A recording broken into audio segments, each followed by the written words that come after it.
3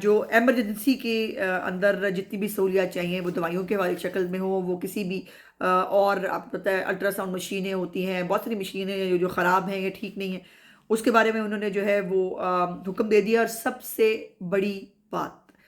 1 مئی 2024 سے انشاءاللہ تعالیٰ لوگوں کو ان کے گھروں پر دوائیوں کی ڈیلیوری شروع ہوگی. یہ اب ایسی چیزیں ہیں جو صرف سوچی جا سکتی تھیں، یا شاید لوگوں نے سوچا بھی نہیں تھا کہ پاکستان جیسے ملک کے اندر جو ہے وہ غریب لوگوں کو بغیر دھکے کھائے ان کے گھر پہ دوائیاں مل جائیں. تو صوبہ پنجاب کے اندر انشاءاللہ تعالیٰ وزیر اعلیٰ مریم نواز صاحبہ جو ہیں وہ دینے جا رہی ہیں 1 مئی سے ڈیلیوری آف میڈیسنز جو ہیں وہ شروع ہو جائیں گی انشاءاللہ تعالیٰ. اور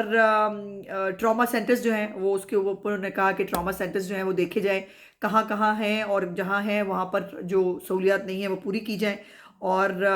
یہ ایک جو ہے وہ ان کی میٹنگ تھی. پھر ان کی تیسری میٹنگ جو ہے وہ ویسٹ مینجمنٹ کے حوالے سے تھی. پہلی صاف ستھرا گاؤں کے حوالے سے تھی، جس میں گاؤں کے حوالے سے اب یہ شہروں کے حوالے سے جو چیزیں ہیں اس کے اندر انہوں نے جو ہے ویسٹ مینجمنٹ کی میٹنگ لی. اور اس کے بیچ میں پہلے وہ پنجاب اسمبلی تشریف لے کے گئیں، جہاں پر 1 مہینے کے لیے جو ہے وہ ایڈوانس بجٹ لیا گیا، بیکاز تنخواہیں ادا کرنی ہیں، اور یہ ایک لیگل ریکوائرمنٹ تھی جس کو پورا کرنا تھا. اور 31 مارچ سے پہلے پہلے جو ہے وہ پنجاب کو اپنا بجٹ دینا ہوگا، بیکاز جو ہے یہ اس سے پہلے بجٹ جو ہے وہ ختم ہو گیا ہوا ہے. سو وہ پنجاب اسمبلی تشریف لے کے گئی ہیں، اور جو بہت اچھا ان آنکھوں نے، بلکہ پورے پنجاب نے، پورے پاکستان نے، پوری دنیا نے دیکھا، وہ یہ ہے کہ آپ کو یاد ہوگا کہ انہوں نے اپنی پہلی تقریر کے اندر اپوزیشن کو ساتھ چلنے کی، تعاون کی دعوت دی تھی. اور میں نے آپ کو بتایا تھا کہ 6 مرتبہ انہوں نے اس بات کا ذکر کیا تھا. آج اس کا عملی نمونہ انہوں نے پیش کیا کہ وہ خود چل کر اپوزیشن لیڈر کی سیٹ پر گئیں، اور وہاں جا کر انہوں نے کہا کہ میں اس دن بھی چاہ رہی تھی کہ آپ لوگ ہاؤس میں ہوتے، اور میں آپ سے جو ہے آپ کو ملنا چاہتی تھی، آپ سے بات کرنا چاہتی تھی. اور انہوں نے بھی، رانا آفتاب صاحب جو ہیں انہوں نے بھی اچھے طریقے سے جو ہے وہ خیر سگالی کا پیغام دیا. تو مریم نواز صاحب نے اپنا پہلا قدم بڑھا دیا ہے. اب یہ اپوزیشن کی مرضی ہے کہ انہوں نے اس کے اوپر تکے کھانے ہیں، یا واقعی جو ہے وہ عزت اور احترام کا جو رشتہ ہے اس کو آگے بڑھانا چاہیے. اب یہ جو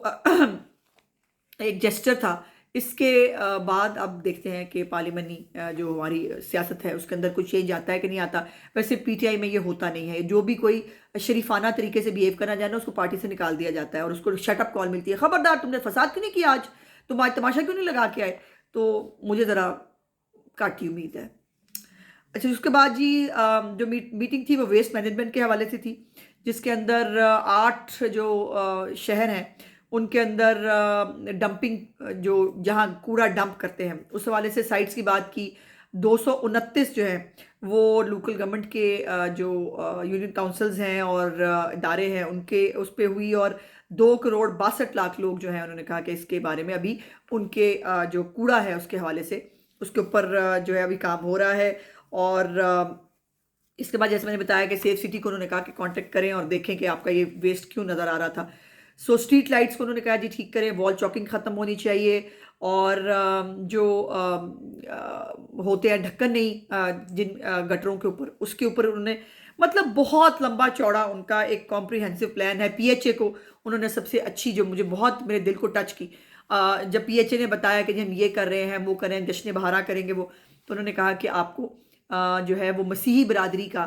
جو ہے ہمارے بہن بھائیوں کا ایسٹر آ رہا ہے، تو ایسٹر کے حوالے سے بھی پی ایچ اے کو ایک علیحدہ سے کیمپین کرنی چاہیے اپنے مسیحی بھائی بہنوں کی خوشی میں شامل ہونے کے لیے. تو یہ ایک ویو ہے. اس کے بعد وہ ہاسپٹل چلی گئی، سروسز ہاسپٹل، اور وہاں جا کر انہوں نے بغیر بتائے، اچھا یہ میں بتا دوں کہ چھاپا مارتی ہیں اور کسی کو پتہ نہیں ہوتا کہ وہ کہاں جا رہی ہیں. اب وہ آپ پتہ 2 دن پہلے تھانے میں گئی تھیں، اور آج جو ہے وہ ہاسپٹل میں گئی ہیں. وہاں جا کر انہوں نے جو بھی سہولیات ہیں وہ دیکھی ہیں، اور ابھی وہ کسی کو سسپینڈ نہیں کر رہی ہیں. ابھی وہ کسی کو ایک ہوتا نا کہ پوچھ ضرور رہی ہیں اور موقع دے رہی ہیں لوگوں کو اصلاح کا، اگر کوئی اصلاح کر لے تو بہتر ہے. اچھا، کچھ لوگ ہیں جن کی اصلاح نہیں ہو سکتی، اور ان کی اصلاح کیوں نہیں ہو سکتی؟ بیکاز مطلب وہ پتہ نا آپ کو، اللہ پاک بھی کہتے ہیں کہ کفل لگا دیے جاتے ہیں جن کے دلوں پر، ان کو کچھ بھی نہیں فرق پڑ سکتا.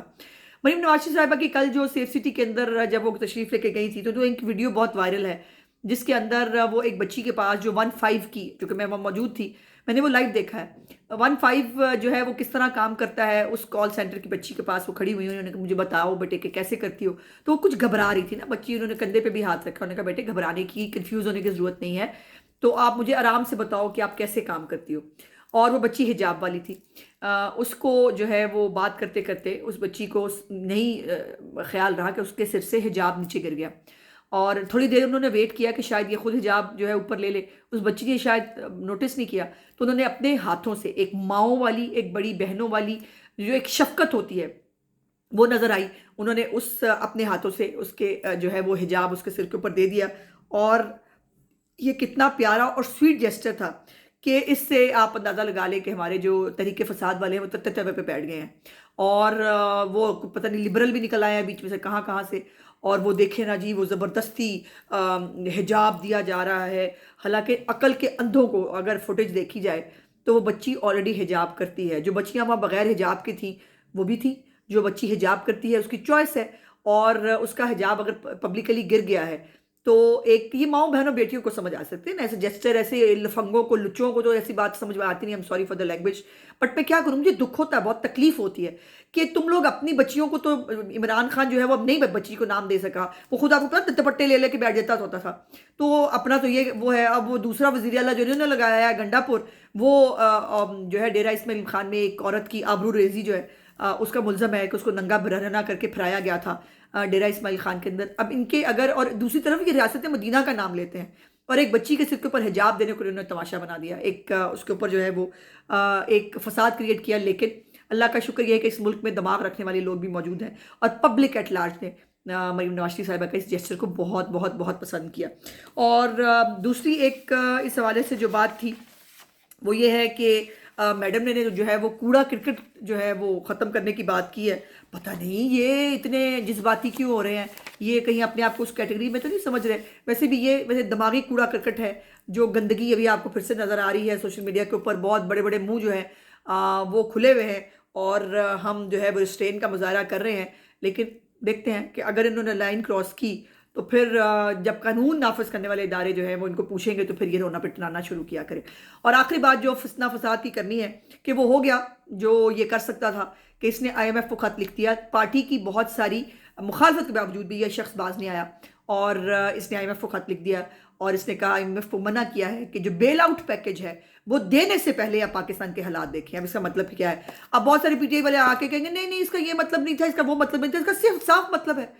کہ چونکہ پاکستان کے اندر میں نے فساد برپا کرنا ہے اور مجھے حکومت نہیں ملی، اس لیے آپ پاکستان کو جو ہے وہ بیل آؤٹ پیکج نہ دیں، جیسا انہوں نے پچھلی دفعہ فون کرا کے اپنے وزراء خزانہ سے، یاد ہے نا آپ کو، اس وقت بھی کوشش کی تھی، اور اب پھر اس نے یہ کوشش کی ہے، لیکن جو پہلے ہی IMF جو ہے اس حوالے سے یہ بھی کہہ چکی ہے کہ ہم جو ہے وہ اس کو، عمران خان کی اس بات کو کوئی انٹرٹین نہیں کرتے، اور آج بھی انہوں نے اس کی کسی بات کو لفٹ نہیں کرائی، اور انہوں نے ڈسٹ بن میں ڈال دیا اس کا خط۔ اب یہ اس سے زیادہ ملک دشمنی کیا ہی ثابت ہوگی۔ میں کسی کو ملک دشمن کہنا نہیں چاہتی، مجھے اتنی تکلیف ہوتی ہے کہ کوئی شخص اپنے آپ کو لیڈر کیسے کہہ سکتا ہے، پھر ایون پاکستانی شہری کیسے کہہ سکتا ہے جو پاکستان کے عوام کے خلاف، اس کے مفادات کے خلاف کام کرے۔ اگر بیل آؤٹ پیکج نہ ملے تو کیا ہوگا؟ پاکستان ڈیفالٹ کر جائے گا، پاکستان میں 1000 روپے کا بھی پیٹرول نہیں ملے گا، پاکستان میں ادویات نہیں آ پائیں گی، پاکستان کے اندر باہر سے کوئی چیز جو ہے وہ نہیں آ پائے گی، پوری دنیا کے ساتھ آپ کا رابطہ جو ہے وہ ختم ہو جائے گا۔ سو یہ چاہتا ہے اس ملک میں یہ، اور اس سے ابھی بھی جو لوگ اس کو لیڈر مانتے ہیں، میں ان کی عقل پر صرف ماتم کر سکتی ہوں۔ میرا آج کے بلاگ دیکھنے کا بہت بہت شکریہ، انشاءاللہ اگلے بلاگ میں آپ سے بات چیت ہوگی۔ میری چینل کو لائک، سبسکرائب اور شیئر ضرور کر دیکھیے۔ خدا حافظ۔